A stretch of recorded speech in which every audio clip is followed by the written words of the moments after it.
Dear friends, welcome to this week's virtual Drasha. This week we have the incredible privilege of Parshas Vayigash.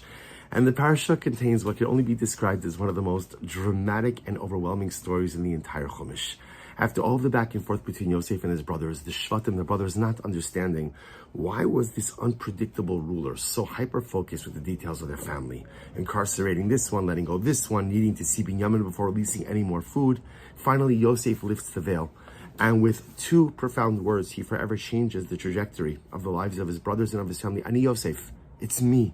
And with those two words, Yosef was saying so much more than, hey guys, I'm still alive.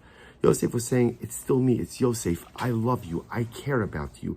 I am still your brother. Let's put this family back together. Let's mend the ripped familial fabric.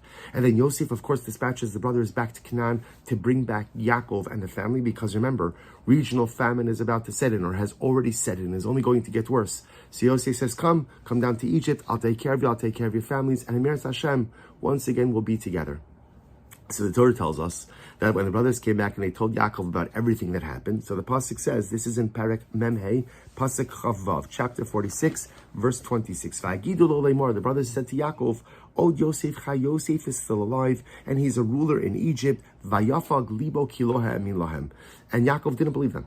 He couldn't. Vayafag libo means almost like his heart overturned. He was unable to accept and unable to hear this information. So the pasuk goes on, the next pasuk. Vayidabra elav is called Divrei Yosef. So they told over to Yaakov all the words of Yosef. Asher dibra aleim, that Yosef said to them. Vayaras ha'agalos, he saw the wagons that Yosef sent. Asher shalach Yosef laseis oso, that Yosef sent to transport them. Vatechi ruach Yaakov avihem. And Yaakov's spirit, Yaakov Avinu, came back to life. Remember, Yaakov Avinu was sitting Shiva for the last 22 years over the loss of Yosef.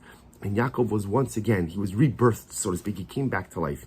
And the Mefarshim are all intrigued by the same basic idea. If you look at the Lashon of the Pasuk makes it sound like that it was the wagons that somehow brought Yaakov back to life, right? Because the Pasuk says, first, he didn't believe the brothers, right? He could not believe the story.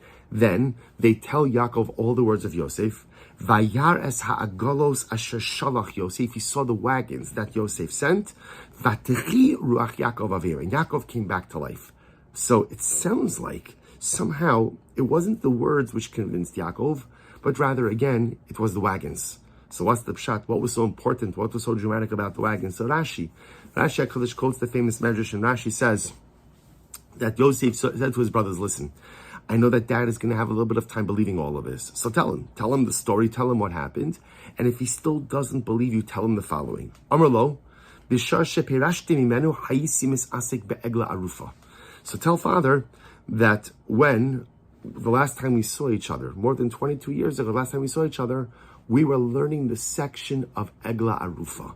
Now, Egla Arufa literally means the decapitated calf. We actually just did this in Daf Yomi, or doing it in Daf Yomi. Remember, again, the Torah discusses the idea that if you find someone murdered between two cities, and we don't know who the murderer was, so the halacha is that the elders of the closest city have to come out, and there's a whole process. To atone for this precious neshama, for this Jew who has been murdered. So Yosef says to the brothers, if Yaakov doesn't believe you that I'm still alive, so tell Yaakov, I'll give you the proof that Yosef is still alive. When Yosef left you more than 22 years ago, you were learning the section of Egla Arufa. Now again, Egla means a calf. Egla means a calf. So there's a little bit of a play on words. Vayares ha'agalos. So again, in this context, agalos means the wagons, but it's the same word. Egla, agala, vatechi ruach Yaakov avim. And when Yaakov heard that Yosef remembered what they were learning together more than 22 years ago, Yaakov Avinu comes back to life. It's almost as if, according to the Medrash, Yaakov Avinu, when he sees that his son has still held on to his spiritual identity, that it's still the same Yosef. It's not just that Yosef is physically alive, but Yosef is spiritually alive. So that ultimately, again, inspires Yaakov Avinu. Vatechi ruach Yaakov Avinu. But the Chassam Sofer says something absolutely beautiful. He says that Yosef knew his father better than anyone. And Yosef understood that without knowing firsthand, but he understood intuitively that his father had been sitting Shiva for the last 22 years. That his father had become a career or lifelong mourner. 22 years is a long time to mourn.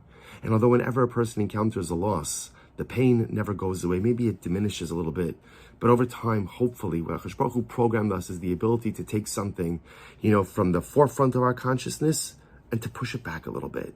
The pain is always there. The absence is always there. The void is always there. But it's not necessarily occupying the front of my consciousness every moment of every day. But that wasn't so for Yaakov Avinu.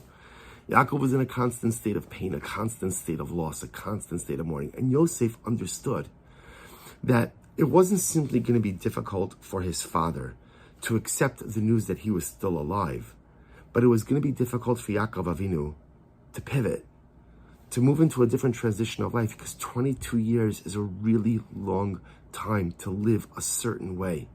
And Yosef understood that somehow he had to convince his father in this critical and pivotal moment to pivot, to shift, to be able to look at life and to live life differently. It says the Chassam Sofer something absolutely amazing. Chassam Sofer says that Yosef sent Agalos, and he told his brother, tell dad that I'm sending him Agalos. The Chassam Sofer says, Agala is also the same word as eagle, as a circle. Igul, a circle. The Chassam Sofer says something so incredible. Sometimes in life, we get stuck in a repetitive loop. We just get stuck. I'm like the hamster on the hamster wheel. I just get stuck. It's the same thing, right? I get stuck in certain personality traits. I get stuck in certain lifestyles. I get stuck in certain bad decisions, and it's an eagle. It's just a circuit. It's a circle that doesn't end. And if you go ahead and you live your life in an eagle, so it says Chassam Sofer, you know what happens? Arufa. It's like being almost like personalistically decapitated. Right? Because remember, Yosef says to the brothers, tell dad that we were learning Egla Arufa, play on words. Egla, father's stuck in a circle. He's stuck in a circuit of mourning. And when you get stuck in the same circle of life, Arufa, it's decapitating. A decapitated person can't accomplish all that much. Without your head, you're not going anywhere but staying in place. Yosef HaTzadik was dispatching a veiled message to his father. Dad, the last thing we learned together was Egla Arufa. And I'm now, again, Egla Arufa, the halacha, when somebody gets murdered. But Dad, I'm so scared. Abba, I'm so scared that you're living a life of Egla Arufa. That you're stuck on the hamster wheel. That you're stuck in the same circuit, the same circle of mourning. And that because of your refusal to move forward, you've decapitated yourself. And you're stuck in place. But Father, I need you to do something brave and heroic. And I need you to go ahead and be willing to live differently. I need you to get off the hamster wheel. I need you to stop going around in circles. I need you to find your head. And I need you to go ahead and be willing to live and to lead a different kind of life. And amazingly enough, says Chassam Sofer, Yaakov Avinu heard this nuanced and embedded message. See, no one else knew what was going on. As far as the brothers knew, they were just talking about agalos, wagons. Or as far as the brothers knew, they were just telling Yaakov Avinu about Egla Arufa. It was like a spiritual check. Hey, Dad, that's what we were learning 22 years ago. But Yaakov heard it. Yaakov knew what his son was telling him. Father, don't get stuck in an ongoing cycle of negative behavior. Don't get stuck in an ongoing cycle of mourning for that which has been, because if you do that, you'll decapitate any possibility of moving forward. But if you're willing to pivot, if you're willing to live differently, there's no telling what we could do together. And Yaakov Avinu internalizes this message. And how does the pasuk end? Vatichi ruach Yaakov Avihem. It doesn't say Yaakov Avinu believed them. It doesn't say Yaakov Avinu was besimcha. It says his spirit came back to being. Vatichi, his spirit came back to life. Because then Yaakov Avinu realized, I don't have to be an Egla Arufa. I don't have to decapitate myself by simply getting stuck in the same cycles, circles, and circuits of behavior. But I could do something different. I could live different. His spirit came back to life. This was the message that Yosef HaTzadik sent to his grieving father. And dear friends, what a profound and overwhelming message for us as well. We all get stuck on our hamster wheels. Right? For some of us, the hamster wheel is in negative relationships that just keep on perpetuating the toxicity. Or sometimes it's negative behavior traits, right? I know I have flaws. It's one thing to know you have flaws and then just to resign yourself to the fact that you have flaws. Sometimes we just resign ourselves. We just keep going in the same loop, the same circle, just living life over and over. And sometimes, again, there are other just life decisions that I've made that, although they don't have to be permanent, essentially I resign myself to their inherent permanency, thereby creating a permanence for these negative life decisions. And Yosef HaTzadik teaches us, it doesn't have to be that way. Sounds strange, but don't live a life of Egla Arufa. Don't decapitate yourself from further growth by getting stuck on the hamster wheel of life and just self-perpetuating the same decisions, the same lifestyles, the same toxicity, the same negative relationships over and over and over. Pivot. Life could be different. You could get off the hamster wheel of negativity. You could choose to live differently. And in that moment, when you realize, even before I do anything, but in that moment when I realize that life can be different, in that moment when I realize that I can get off the hamster wheel, that I can go ahead and stop going around in circles, that I do not have to live a life of personalistic decapitation. Strong words, I know, but when I realize all of that, Vatechi, insert your name here, Ruach Aviem, Vatechi, Ruach Yaakov Aviem. Your spirit comes back, your joie de vie comes back, your optimism comes back, your vision comes back, because I realize I don't have to spend life on the same wheel. You know, dear friends, we come off the Yom Tov of Chanukah, and we still feel that glow. You know, Chanukah, I don't know if Chanukah is one of my favorite Yom Tovim. All the Yom Tovim are my favorite Yom Tovim. But Chanukah is my favorite Chanukah, my favorite Chanukah Yom Tov. What I love about it so much is that each and every day there's just like an infusion.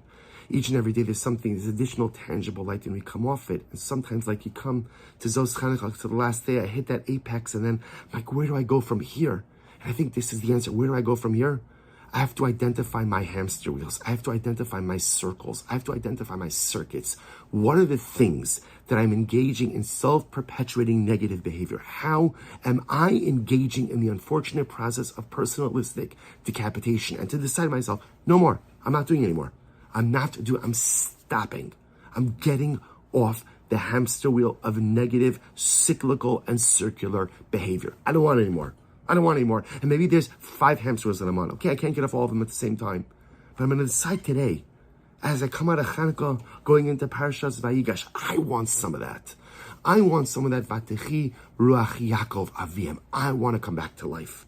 I want to live the life I really want to live. I want to be the person I know I'm capable of being.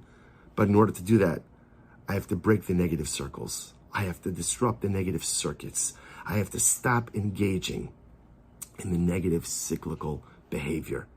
And I can. Yaakov Avinu had the courage to do it and was zochet to be reunited with his family and rebuild his family and live out his final years in a state of familial achdus. If Yaakov Avinu could do it, that means we, his children, Bnei Yisrael, Bnei Yaakov, we, his children, have the koach to do the same. Wishing everyone a good night of Shabbos and a beautiful Shabbos Kodesh.